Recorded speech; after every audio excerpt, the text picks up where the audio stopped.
Hola amigos y amigas de Epicentro, nuevamente llegó la hora de leer.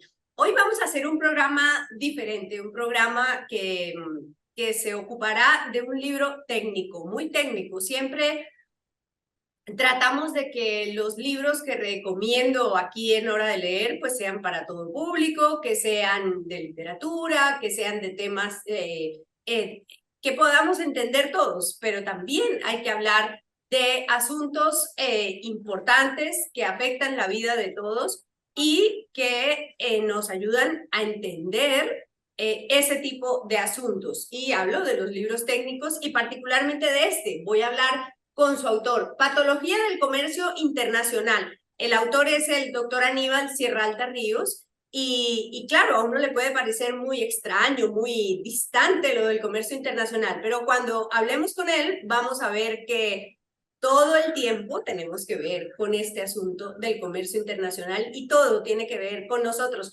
Doctor Sierralta, gracias por estar en Hora de Leer y vamos a hablar de este libro. Complacido de estar con ustedes, Clara Elvira. ¿Cómo explicamos de qué manera el comercio internacional afecta a todos? Nos afecta a todos quienes estamos viviendo en comunidad, quienes compramos cosas, quienes usamos bienes y servicios. Estamos atravesados, digamos, por las reglas del comercio internacional. Bien, el comercio internacional tiene tres elementos, y lo digo esto para poder entenderlo, tiene tres elementos. Uno es el intercambio de mercaderías o servicios, dos es el poder y tres es la moneda. Esos tres elementos son consustanciales a toda la actividad del comercio internacional. Y cuando yo me refiero al poder, me refiero al poder político. Así es que cuando uno empieza a hablar de esto que para nosotros se llama comercio internacional y para la cultura anglosajona es economía internacional, tenemos que tener en cuenta estos tres elementos, porque esos lo van a explicar todo. Por ejemplo, el intercambio lo entendemos nosotros, pero el poder es el poder político. Hoy día, el comercio internacional, lo vemos en el caso Ucrania y Rusia, matan a miles de personas y sin embargo paran el fuego cuando se trata del intercambio de granos, de trigo. ¿Y por qué? Porque este commodity, y se llama commodity porque es una materia prima que se cotiza en bolsa, y todo aquello que se cotiza en bolsa se llama commodity. Entonces, este commodity, este trigo, se cotiza en las bolsas de mercaderías. Y las principales bolsas son las de Londres, las de Nueva York y las de Chicago. Y ahí es donde está el juego político, porque en la medida en que hay una agitación en el mercado, suben los precios. Claro. Eso lo hemos visto en América Latina. Cuando hay un conflicto social que afecta a una minera, comienza la preocupación. No es tanto que no produzca la minera. La preocupación es que las cotizaciones en bolsa de esas mineras son las que comienzan a alterarse y a jugar en las bolsas de mercaderías y en las bolsas de valores. Ese es el tema del poder. El otro es el de la moneda. Después de la Segunda Guerra Mundial, la moneda que surgió dominante en el mundo fue el dólar. Antes lo era la libra esterlina y el oro. Y surgió el dólar como moneda dominante en el mercado hasta hoy día. Pero el gran empuje de la economía china está propiciando el dominio de la moneda china del yuan. Ajá. Y ustedes han podido constatar que en Rusia está pidiendo que las cotizaciones y el pago del petróleo y del gas se haga o en rublos, o en moneda china, o vía trueque. Y entonces la moneda ocupa un lugar muy importante en el comercio. Tan importante que nuestras economías, la economía peruana, la economía brasilera sobre todo, ha jugado con los juegos de devaluación de la moneda. Cuando la moneda se devalúa, ganan los exportadores porque logran vender la mercadería más barata en los mercados externos. Claro. Sin embargo, el gran sistema mundial dice solo el dólar. no es así tanto. ¿Bien? Entonces, Claro.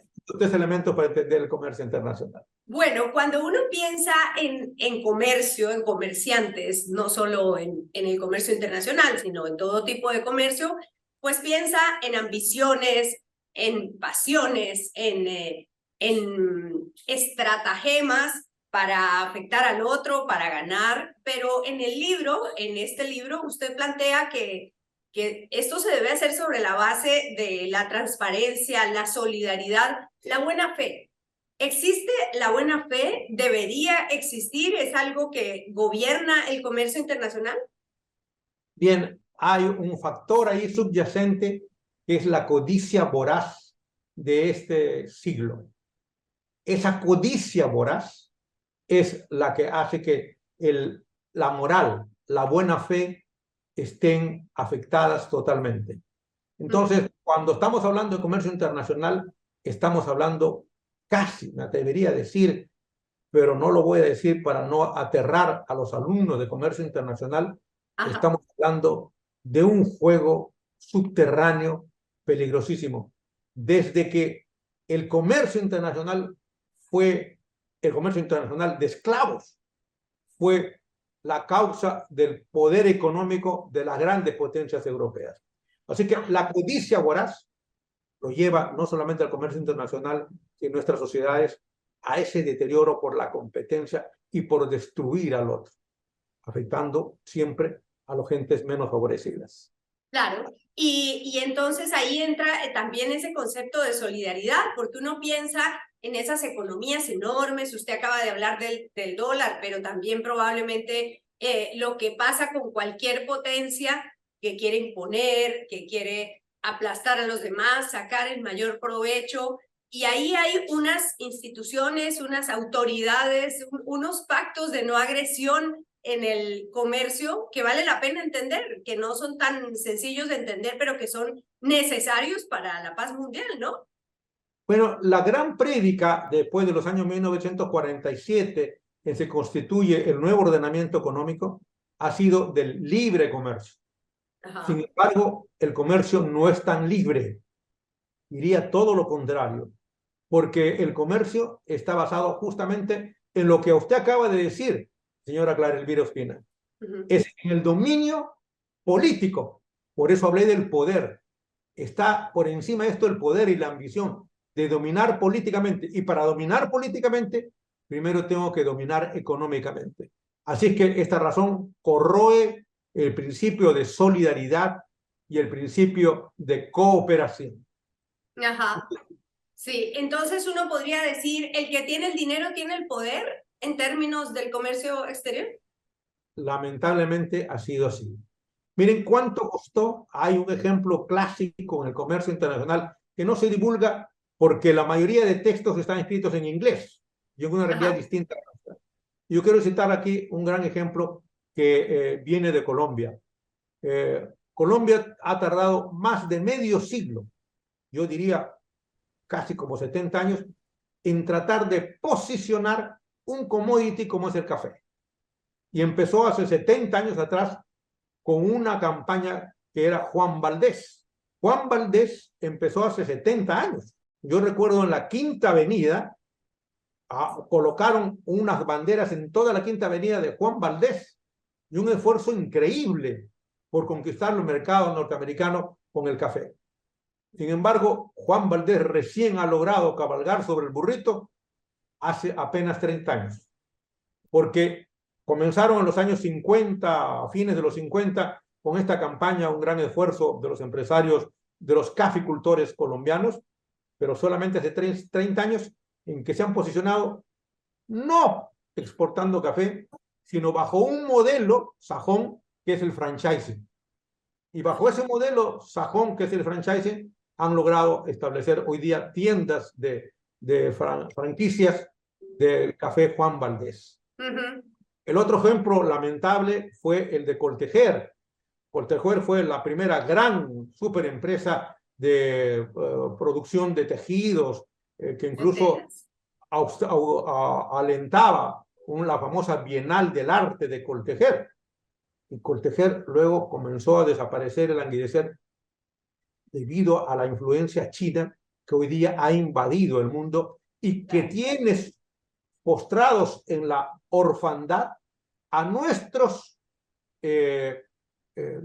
productores de tejidos y de confecciones de gamarra. Confecciones de gamarra han recibido un golpe terrible porque el gobierno peruano ha dejado de aplicar una cláusula de salvaguardia a la cual tiene derecho y no necesita consultar a nadie. Sí. El gobierno peruano no necesita consultar a nadie para imponer una salvaguardia. La salvaguardia es un sobreprecio al producto que está afectando la economía nacional, en este caso a la industria de tejidos de gamarra. No lo ha hecho, no lo ha hecho. Y la razón por la que no lo ha hecho, hoy día la podemos entender. El control de toda la energía eléctrica está en manos de China. Y hoy día pendiente de que Indecopi diga, esto no es monopolio, aun cuando sea la única empresa que manejará la energía eléctrica en el Perú. No en los próximos años, en los próximos días. Y esto lo van a hacer. El gran dominio de China es el control de toda la economía latinoamericana para que ésta siga siendo gran productora de materias primas y no de la industria. Así es que creo que Colombia, Argentina, Perú, que tiene una gran industria de confecciones, o sea, una industria textil, probablemente sucumba, no en los próximos años, en los próximos meses. Claro. Bueno, pues este libro tiene además una parte muy relevante. La última parte del libro está dedicada a ver casos polémicos, controversiales, para que los estudiantes, porque esto sirve mucho, por supuesto, para los profesores y los estudiantes de Derecho y de carreras afines con el comercio internacional, con el comercio exterior, y uno de esos, muy brevemente, contémoslo, es el del pisco, porque el pisco peruano pues es peruano, casi que sale naturalmente, a todos nos sale que el pisco es peruano, pero Chile lo registró y creó un pueblo, le puso el nombre. Yo esa historia no la conocía, está en el libro. Le puso a un pueblo, le cambió el nombre para que dijeran denominación de origen. Eso fue mala fe, ¿no? Sí, ese es un clásico ejemplo de mala fe y además un ejemplo de manipulación, porque efectivamente se creó un pueblo que se llamaba Unión y se le puso el nombre de Pisco Elqui, ¿no? Pero ha habido una lucha de los intelectuales de la academia, de los diplomáticos, de los empresarios y de los productores por defender la denominación de pisco. Sin embargo, antes de la pandemia, los mismos grandes productores que lucharon antes por defendiendo el pisco comenzaron a vender a granel el pisco a Chile y Chile lo envasaba, ¿no? Y ahí usted encuentra justamente eso.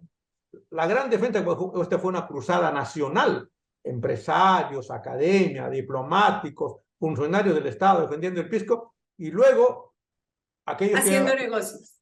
Haciendo negocios. Bueno, la codicia. Nuevamente al tema de la codicia voraz. Sí. Bueno, pues está muy bueno. Yo no sé nada de comercio internacional, pero se aprenden cosas sobre dumping, sobre estas salvaguardias que son tan importantes, y ahora espero que terminada esta entrevista ustedes coincidan conmigo en que es importante saberlo porque nos afecta cuando compramos productos importados, cuando sabemos que muchos de los productos agrícolas peruanos se van para el exterior, cuando sabemos que el cobre, que los minerales también se van para el exterior, pues hay que saber un poquito de comercio exterior. Gracias, doctor Aníbal, por este libro y por todo lo que hace por los libros y por la educación alrededor del derecho. Muchísimas gracias, muchísimas gracias. Buenas tardes, muy complacido. Y usted recuerde que no lo encuentre el diluvio sin un libro debajo del brazo. Hasta pronto.